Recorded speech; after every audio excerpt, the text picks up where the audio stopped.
Imagine waking up tomorrow and finding out the Earth is literally getting bigger. 1 centimeter every second. No, not metaphorically. Not emotionally, physically. Suddenly, the world is inflating like a giant cosmic balloon end. We're all stuck on it. So today, let's explore what would happen if Earth started growing by 1 centimeter every second. That's slow enough that you wouldn't notice it right away, but fast enough that things would get weird very quickly. In the first minute, Earth's radius grows 60 centimeters. That's nothing dramatic here. Coffee mug doesn't slide off the table, and your dog still refuses to listen. Life is normal. After an hour, though, Earth is already more than 36 meters larger in radius. Still small on a planetary scale, but big enough to quietly mess things up. Gravity increases just a tiny bit, not enough for you to feel heavier, but enough to annoy physicists.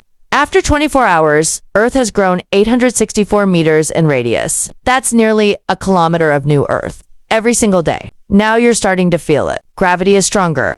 Not you can't stand up strong, but your jump looks embarrassing strong. Air pressure rises, weather shifts. Storms become slightly more intense because the atmosphere is getting squeezed closer to the surface. It's like Earth adjusting its belt except. The belt is the sky. After 1 month, Earth is over 26 kilometers larger in radius. Gravity is now noticeably stronger. Your legs burn faster when you walk uphill. Planes need more thrust to take off. Mountains feel shorter not because they shrank, but because you're being pulled downward harder. And coastlines.